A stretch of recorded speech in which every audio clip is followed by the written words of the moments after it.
What is up, everybody? Welcome to DFS by the Numbers. This is my Dana White's Contender Series breakdown and prediction video for week number 6. We are getting right back into it here. We got some fights on a Tuesday night. Interesting card this week.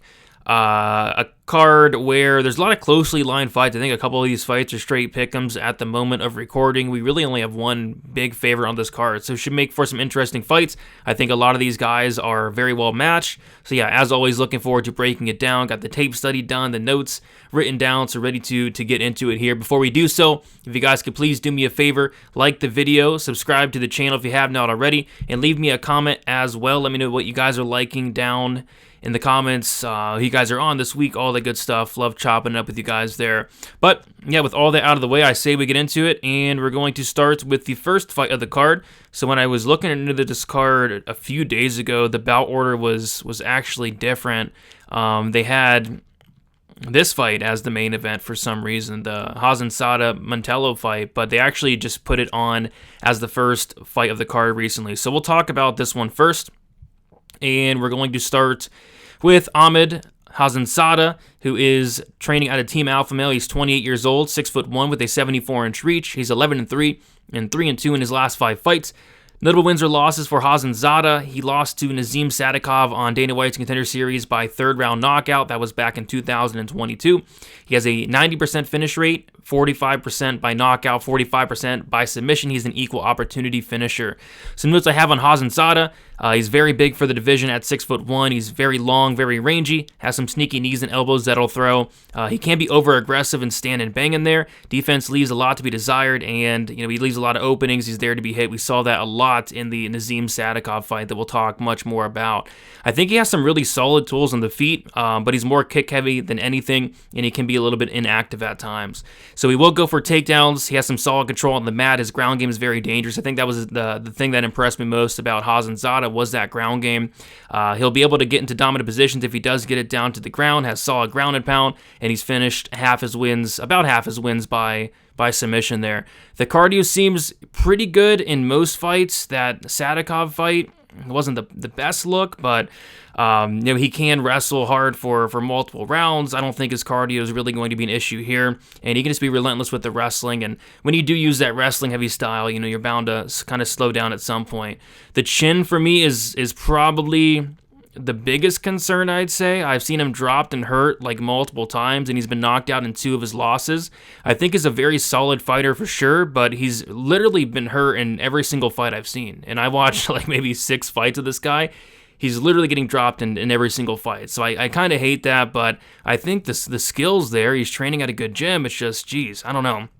And then the one thing I'll say about the Sadikov fight is he looked just awful in that fight. I remember watching that fight live. I forget who I picked. I mean, hopefully I picked Sadikov, because if I didn't, it would have been a horrible pick, because he just looked terrible. He was beaten badly the entire time. It just looked like he wasn't ready. It looked like he didn't belong.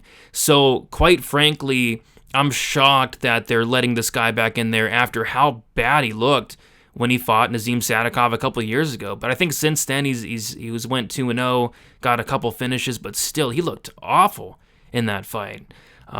Anyway, let's move on to Dylan Mantello. He's training out of Longo Weidman MMA. He's 31 years old, 6'1" with a 73-inch reach, 8-3. And 4-1 in his last 5 fights. Notable wins or losses. He lost to Kanan Krachewski on Dana White's Contender Series last year by first-round submission, and he did beat nasty Nate Williams in his last fight with a flying knee in the second round. So both these guys are making their second appearance on the Contender Series. Both these guys did lose their first time around. So Mantello, great finisher in his own right, an 88% finish rate, 63% of those by knockout, 25% of those by submission. Notes I have on him, he as well is pretty big for the division, 6'1". Not necessarily going to have the height advantage in this matchup, but he typically has the height advantage in a lot of his fights. He's very long and loves to use that length in there on the feet, has a solid jab, doesn't really seem to have a ton of power. He can be a little bit low volume, he keeps his hands low, and he as well has been hurt badly in some fights. I think both these guys, their durability is in serious question.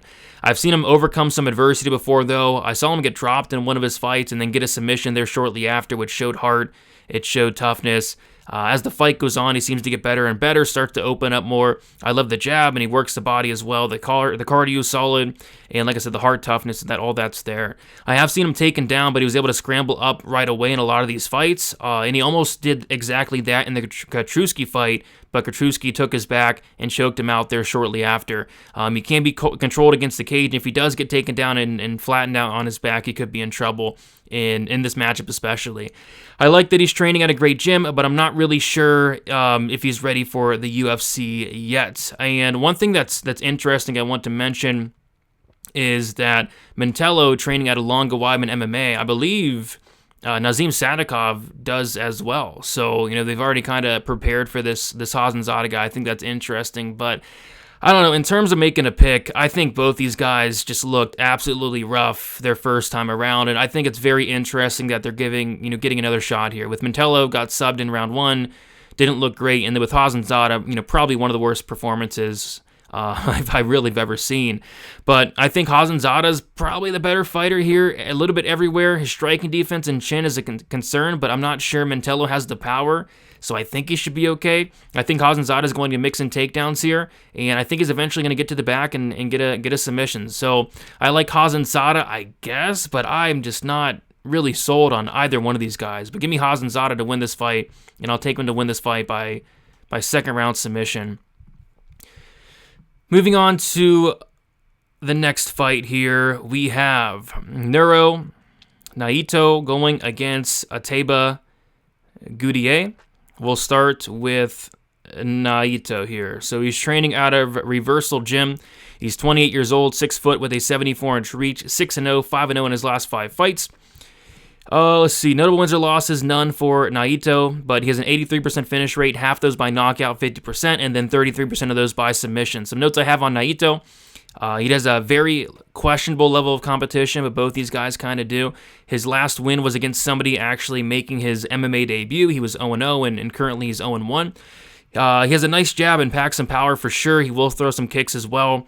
Has a solid head kick that I've seen him land. He pressures forward and looks to either take you down or take off your head, and he seems to be pretty dangerous and well-rounded everywhere from what I've seen. There's not a ton of footage on the guy because, when he's winning fights, he's winning them, pretty early in the first round.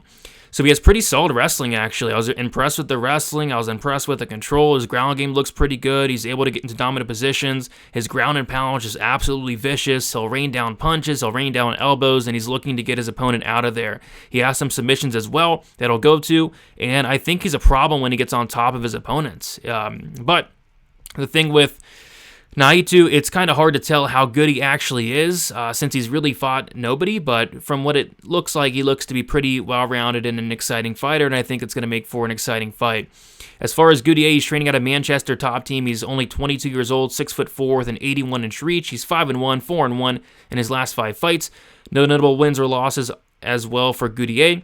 Has an 80% finish rate, and all those are by knockout, no submissions on his record. So, like I said, Gautier is still very young at only 22 years old, and he's really only fought one person with a pulse, and that guy that does have a pulse barely, he has 14 losses and 17 wins. He's massive. He's going to have a 4-inch height advantage and a 7-inch reach advantage here. He looks to start very quickly. He's very physically strong and relies a lot on that strength he has. He'll swing wild in there, and he swings with a ton of power, and he looks to really slow down as the fight goes on, is something I noticed. I have seen him taken down and put into some pretty bad spots, but he isn't easy to take down with a guy that physically strong, the guy that big. He's not going to be easy to take down, but he's able to be taken down nonetheless. If he can't get on top, his ground and pound's nasty, but I don't think that's going to be a factor here. I don't really see him getting on top of this guy. In his only fight that went to round 2, he really had nothing left after the first. His cardio just completely fell off a cliff. That fight ended up going to decision, but really just nothing really happened. And the guy he was fighting, I think, is maybe had like one fight, so it just wasn't the best look to me. I think he has about 5 minutes to land something big, or he probably won't win this fight. Final thoughts on this matchup. I'm not sure how I feel about either of these guys, to be honest. Gautier is massive, but he just hasn't fought anybody, has awful cardio, and just seems to be going out there and trying to take off his opponent's head in the first couple minutes. If he does, he does. If he doesn't, I think he could be in trouble. His takedown defense is suspect, to say the least, and that could be a problem here against Naito, who can wrestle, and he looked to be a good wrestler. I know it's against bad competition, but the dude looks to be able to can wrestle. And on top of that, Naito looks to be pretty good and well-versed on the mat. So I got to go Naito here. I think he has more ways to win, and outside of getting clipped early on in this matchup, which it's on the table for sure, I think he should be able to win this fight. Give me Naito to win this fight and win it by second round submission. This is one of the 2 fights on the card that is a straight pick'em here. And I think money has came in on Gautier, but yeah, about a straight pick'em here.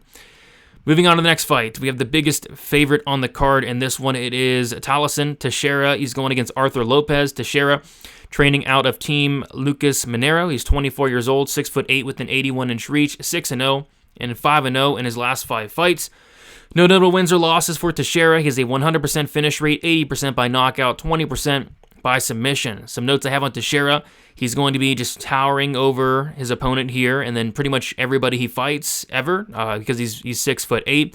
He has a 100% finish rate, and none of his fights have left the first round as a pro or amateur. I think he has maybe 2 or 3 amateur fights, something like that. He has a good jab and goes to it early and often, which is nice. You want to have a good jab. He's 6'8", massive reach. That's good to have, and some heavy leg kicks as well. And he just has a ton of power, man. His level of competition is very questionable, like a couple fighters on this card. He knocked out this poor old man in one of his fights. Like, this guy had to have been like 60 or 70 years old. I mean, it just was not the... I'm just not sure who sanctioned the fight, but it happened. And now that I think about it, he kind of has fought like a couple of like really old guys. So this is going to probably be his toughest test yet in Athur Lopes. But he has crazy power in his hands. It looks like he's barely touching some of these guys, and they're just like going out cold. I mean, this guy hits like an absolute truck. The pressure is great. I like seeing that. He's dangerous when he's aggressive and he lets his hands and kicks go. Decent hands. Again, just with a ton of devastating knockout power. His takedown defense actually doesn't look too bad. He's so big that he's going to be like hard to take down. The size and power is very impressive, but he's fighting dudes that just don't belong in there with him whatsoever. It's not too often we see somebody 6'8" enter the UFC. I think Rebellos de Spain might be up there, maybe 6'7". But yeah, I'm looking forward to this one, and I think it's going to be a very violent fight nonetheless. As far as his opponent, Athur Lopes, he's training out of the Tino Fight Team. Lopes is 31 years old, 6'2", 6-1, and 5-0 in his last 5 fights, so he lost his debut there. Notable wins or losses, none for Lopes as well. He has an 83% finish rate, all those coming by knockout. Some notes I have on Lopes: there is very, very limited footage here on Lopes. He's going to be at an insane height and reach disadvantage. One of the fights I saw looked like it was literally happening in a high school gym, and it was just terrible recording quality. I mean, whoever is recording some of these fights just needs fired. I mean, they do a terrible job. You can barely see anything, and but what I did notice was he looks to be aggressive. I saw him land a nasty head kick that kind of knocked out his opponent there. So something to mention, he has been subbed in his only loss, but that was almost 10 years ago, so I guess take that with a grain of salt, and I wasn't able to really see that fight. The other fight I watched, he was taken down and then won via up kick to a grounded fighter, which of course would not happen in this fight here because it's illegal. But yeah, that's how he won. He got taken down, he was on his back, and then landed it was legal, I guess, in his promotion, but an up kick that got a knockout there. He looks to be a killer-be-killed fighter, but I still don't know really anything about him. I was only able to see a couple minutes of footage, and the footage, again, it sucked and it was terrible. But this is going to be his toughest opponent to date, and that's saying the least here. Final thoughts on this matchup: Teixeira, of course, is going to have a massive height and reach advantage, and he also has a sneaky submission game as well, which I think might come into play here. I think he's going to use that size to his advantage here. I see him either landing a big shot on the feet and knocking him out, or I would not be surprised if he was able to get a takedown here, get on top, and find a submission. There are a ton of question marks on Lopes, but I'm going to go with Teixeira here to get the first round submission, get the fight down to the mat and probably finish it shortly after. What I will say is, I think it'd be wise for Teixeira to really go for takedowns here, get it to the mat, because if he wants to go out there and swing dicks, I mean, that's giving, Lopes a path to victory. These guys are heavyweights at the end of the day. Both these guys hit very hard. So if you're Teixeira, maybe just get the fight down to the mat, and I just have a funny feeling that Lopes might be a fish out of water on bottom. So give me Teixeira by first round submission. Moving on to the next fight, we have Joey Hart going against Benjamin Bennett. We'll start with Joey Hart. He is training out of Start BJJ. He's 27 years old, 6'3" with a 78.5-inch reach, 6-1. 4-1 in his last 5 fights. No notable wins or losses for Hart. He has a 100% finish rate, all those coming by knockout. Notes I have here on Hart, there's not a ton of footage available on him either, but he is massive for the division. He's long, he's rangy, has a massive reach. He uses that reach really well, has a solid jab that he goes to early and often. The striking defense is a little suspect for sure. I saw him dropped in his last fight, but he was able to recover quite quickly. And he will throw some head kicks as well. I like his combinations. He has some power, and he has that 100% knockout rate that I like. He's very nasty in the clinch with knees and elbows, and he absolutely wrecked, I think it was his last opponent in the clinch, just brutally knocked him out. And I think he does his best work when he's either coming forward, pressuring, or putting his opponents against the cage. He's very dangerous once he has opponents against the cage. I have seen him taken down, but he's active off his back. He can lose some minutes laying on his back, though. His takedown defense doesn't look that great at all, but he is throwing up submissions. He is active once he is taken down. Outside of the questionable striking defense and takedown defense, he looked like he could potentially be a problem here in Joey Hart. I'm interested to see how this fight kind of plays out. As far as Benjamin Bennett, he's training out of Elevation Fight Team. He's 30 years old, 6 foot with a 74-inch reach, 6-1 and 4-1 in his last 5 fights. Notable wins or losses, he lost to Trey Waters by third-round knockout in 2022. Trey Waters, of course, in the UFC and having some success thus far. So Bennett has an 83% finish rate, 67% of those come by knockout, 17% by submission. Notes I have on Bennett, solid hands, good combinations, has some power as well. He can be a little bit patient and low volume, but yeah, I liked what I saw from the striking, especially when he's aggressive. His pressure is decent, and I think he's an overall decent striker, but I'm not really sure he wants to strike here in this matchup per se. He is looking to get the fight down to the mat. In a lot of his fights, he has good control against the cage, really good entries on his takedowns. I was impressed with the wrestling, and he looked decent against Trey Waters, like pretty dang good, to be honest. He held up against the cage for a good portion of the fight. He hurt Waters on a few different occasions, landing some big shots that would put most guys out, but as we know, Trey Waters has a great chin, but the altitude got to him a little bit. They were in he's been in Denver in a couple of his fights, like the Waters fight was in Denver, and then I think his last fight, or the fight before that, was in Denver, but he's been fighting there, and I think the altitude's kind of gotten to him, especially in the Waters fight. He did look exhausted, but he was kind of able to push through that, and it looked good, but he did get caught and finished in the 3rd round. And to be honest, he was probably 20 seconds away from getting the win against Waters, because I thought he won like the majority of the fight, so maybe 20 more seconds he has a win over Trey Waters, which of course is a solid win, and then he ate a nasty knee with like 20 seconds left. So, but yeah, I was impressed. I was impressed with that Waters fight, and that's a good guy to look good against. So the cardio may be a bit of a problem, maybe not, because like I said, he's slowing down in some of these fights, but they're in altitude, and that's not going to be the case here. And even though he is slowing down, he's still able to kind of push through and continue fighting. So maybe the cardio is a problem, but I think he'll be okay. Final thoughts on this matchup. I think it's a very fun fight here. Hart is massive, and I really like the striking and the work he does in the clinch, but he's very hittable, and his takedown defense is suspect, to say the least.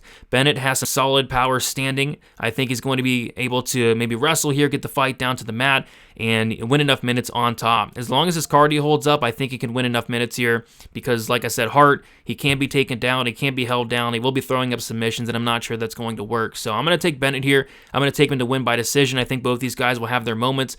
I think both these guys could actually be solid. I think this is a fight where I'm probably, most excited about, in terms of I could see both these guys in the UFC.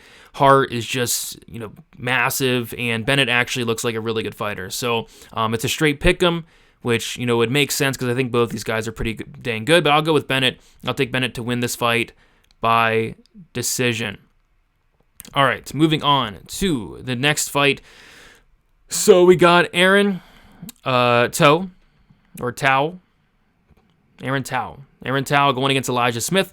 We will start with Tao, who is training out of City Kickboxing. I'm not sure when he started training at City Kickboxing, but I think it might be recent here, but I'm not sure exactly when. But I've seen him at City Kickboxing. He's 31 years old, 5'4", with a 66-inch reach, 8-0, and obviously 5-0 in his last 5 fights. No notable wins or losses for Tao. So He has a 76% finish rate, 63% of those by knockout, 13% by submission. Some notes I have on Tao: he has some very impressive face tattoos that I think were just recently done. Because there's in most of his fights, and even in this picture to the left, it doesn't really show the face tattoos, but we saw him today at the weigh-ins, and it's not really my thing. It's not something I do personally, and not something I really recommend somebody to do. But if you're gonna do it, I think this guy pulled it off, and I think the face tattoos fit him well, and kind of his personality, because he's kind of a madman. So Tao has constant pressure and stalks his opponents, really good feints. He's actually very patient. It doesn't look like, typically when you think of a guy with like some face tattoos, you wouldn't think he'd be patient. But no, he is. He's patient. He's technical on the feet. Maybe a little bit too much feinting. It can definitely be low volume, but he does start to open up more and more as the fight goes on. And the pressure's there. It's constant. It's consistent, and I like it. If he does smell blood, he's going to go berserk. He's going to do everything in his power to get you out of there. He just goes completely all out. He's very, very physically strong. He'll pick guys up and slam them down to the mat. He has smothering top control, has some very nasty knees, and he's hurt a few of his opponents with those nasty knees as well, and some pretty nasty ground and pound once he does get on top. I think he does his best when he's on top of his opponent, and just beating the absolute brakes off of him. Like, his ground and pound's no joke.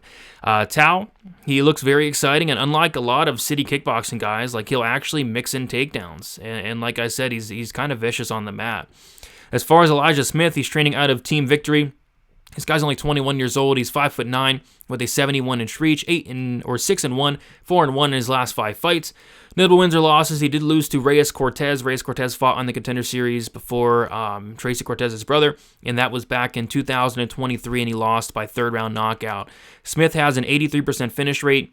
67% of those come by knockout. 17% of those come by submission. Some notes I have on Smith: he's very young, and he just made his MMA debut actually in 2022. He finished his last opponent very quickly in the first round. He has some quick hands and some power as well. The striking looks to be solid, but he's looking to get takedowns in a lot of his fights. He does have a wrestling background, and it does show in his fights. He can get takedowns, and he's able to hold his opponent down in a lot of these fights. Doesn't really do much on top, though. Not really active with the ground and pound, especially like his opponent Tao. But he is able to take guys down, control him, win minutes. His wrestling isn't bad at all. I was very impressed with it. I would like to see him more active once he is on top, though. And yeah, I think he has potential for sure, but I think this might be too soon for him. He's only 21 years old, and the level of competition outside of that Cortez fight, which again he lost, isn't really the best here. So, final thoughts on this matchup: Smith has some very solid wrestling, but I think this might be a little too soon for him. Tao may be a tricky matchup here for him, because not only does Tao train at a great gym in city kickboxing, but he also seems to be able to wrestle a little bit in his own right. Of course, Smith is probably a better wrestler here for sure, but I think Tao is the much better striker, and I'm just not sure Smith is going to be able to take him down and hold down Tao the entire time. I think this fight's going to end up playing very close. I think both guys will have their moments, but give me Tao here to win a decision. I could definitely see Smith making another appearance on the Contender Series in a couple years, but yeah, 21 years old, I think he still has a lot of room to grow, and I think Tao might get this done, and Tao's actually the dog here, plus 160, so give me Tao to win this fight by decision. I think both these guys may have a future in the UFC. Tao seems like a madman. It's not often you see a dude with face tattoos in the UFC, but I would kind of like to see that going forward. So give me Tao by decision. There you guys have it. Thank you all so much for watching. Like on your way out, subscribe to the channel, leave me a comment, and enjoy the card. Dana White's Contender Series week number 6. We'll see you guys soon. Peace.